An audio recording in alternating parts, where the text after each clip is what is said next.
casos de impunidad, se habló, por ejemplo, muchísimo del crimen de un ex senador, el senador Regino Mathers, que terminó con una doble sospecha.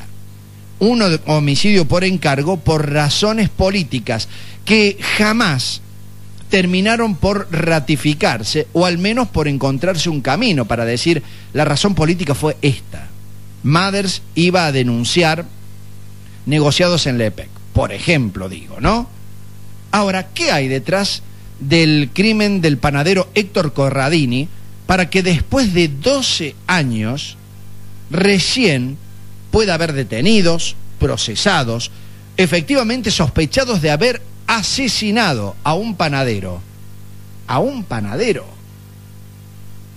¿Por qué la figura de Corradini era tan importante para ser asesinada con códigos mafiosos como se lo asesinó? Recordamos, se lo secuestró en la casa, se lo llevó en su propio automóvil y se lo ejecutó prácticamente con un balazo, un disparo en la nuca.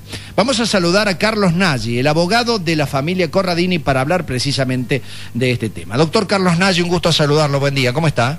¿Cómo le va, Kloppenborg? Un gusto escucharlo. Bueno, doctor Nagy, ¿qué hay detrás del crimen de un panadero para que pasen 12 años sin que la justicia todavía se haya expedido sobre esta causa? En primer lugar, se van a cumplir 13 años el 16 de noviembre del corriente año.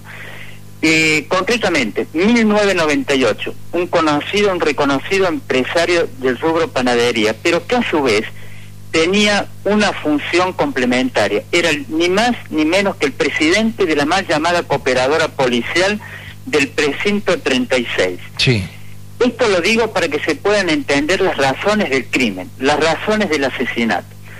Julio, a lo largo de ya casi 13 años, en una investigación absolutamente accidentada, donde una plétora de argumentos mentirosos, inverosímiles, una línea argumental defensiva que ha tenido por objeto ensuciar y desviar la investigación, sí, ha permitido que haya permanecido impune durante tanto tiempo. Pero finalmente, lo que quiero significar es que se han analizado 10 líneas de investigación, 10 hipótesis del crimen, y han sobrevivido, consolidándose a partir de una prueba compacta, inconmovible, 2, que son las causas que cierran el crimen.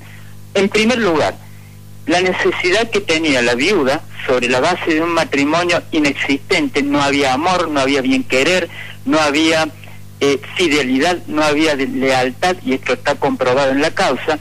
Una aptitud absolutamente, una necesidad superadora desde lo económico, un apetito insaciable por progresar económicamente, escalar socialmente, y 2 seguros de vida por un monto millonario, que finalmente los cobró, los ocultó a la investigación policial, judicial y a la propia familia.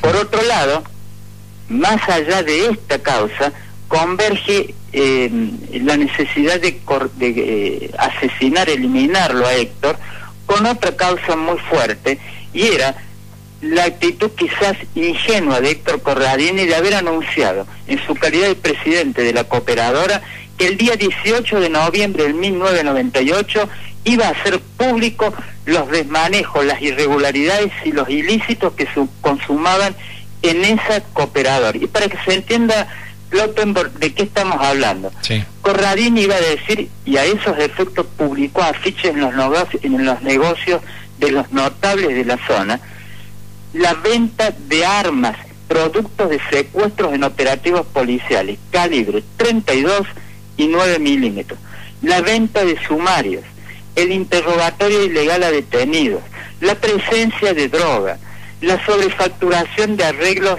que se hacían en vehículos policiales, la facturación de arreglos inexistentes, el desvío de fondos que se obtenían a partir de la contribución de empresarios de la zona, y estamos hablando de sumas significativas que iban en beneficio propio, en este caso, de estos 2 miembros, uno en actividad de la fuerza policial, uno en actividad que es el sargento ayudante, Onainti, claro, Onainti, y el otro el comisario Aguilar. Estas 2 causas fueron las razones que motivaron el asesinato de Corradini. Ahora, discúlpeme por mi desconocimiento, doctor Nagy, pero Corradini, cuando se decidió a denunciar todo esto, y usted me dice, lo hizo casi de manera ingenua, porque prácticamente expuso todo lo que sabía, prácticamente de la mafia policial, lo hizo público y estuvo a punto de denunciarlo en una reunión. ¿Habrá tenido en aquel momento algún tipo de protección para salir a denunciar a policías corruptos, o no? Su pregunta es muy importante. Héctor Hugo Corradini era amigo íntimo, era el gobierno radical, sí, íntimo de Eduardo César Angelós. Ajá, ¿y Angelós todavía era gobernador? El gobernador era el Creo doctor Ramón Bautista Mestre, sí, pero estamos hablando del mismo signo sí, político. Una persona muy allegada, se sentía con absoluta confianza en la justicia y que iba a encontrar eco y apoyo, y evidentemente esto no fue así, entre otras cosas que se van a dilucidar en el juicio oral y público. Fíjese, fue una burla en medio de un gigantesco operativo policial, un operativo cerrojo. Toda la policía de Córdoba se lo asesinó, otra cosa, el día de la policía. Sí.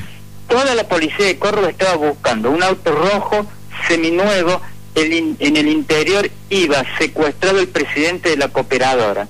Todo Córdoba, y aparece abandonado a 15 cuadras de la panadería y a 14 cuadras del domicilio particular, en un lugar donde cientos de móviles habían rastrillado la zona, y a 200 metros del domicilio particular de quien hoy va a estar sentado en el banquillo de los acusados, Mario Oscar Onainti. Bueno, esto demuestra que sí, se despejó la zona. Claro, una zona liberada, ¿no? Obviamente. Una zona liberada. Estos son los principales condimentos. Ahora, usted me decía también, en esto hay una doble participación. Los policías que estaban a punto de ser denunciados y que entendieron que la única forma de acallar la inocencia con que denunciaba todo esto Héctor Corradini era asesinándolo. Y la otra cuestión, la participación de la viuda. Ahora, la viuda planificó esto de antemano, porque ayer nos comentaba Oscar Corradini, el hermano de la víctima, que Corradini, la noche en que es secuestrado y asesinado, había recibido la visita de los secuestradores. Imagino yo que habrán sido los policías que se encargaron de eliminarlo. El punto es, Corradini no estaba en la casa y la mujer insistió en 2 oportunidades de que había gente esperándolo allí. Eran los que finalmente los iban a secuestrar. A la hora del secuestro y el asesinato, la señora Mercedes Segala, ¿usted cree que ya estaba preparada para entregar a su marido? Julio, estamos hablando de un crimen que es el ícono del crimen mafioso. La forma en que han actuado denota una profesionalidad, una planificación previa, una organización previa que se compadece con la prueba colectada. Concretamente, hay del protocolo de llamadas telefónicas y de intervención de los cruces de llamadas telefónicas, surge claramente elementos que comprometen de manera terminante a la viuda.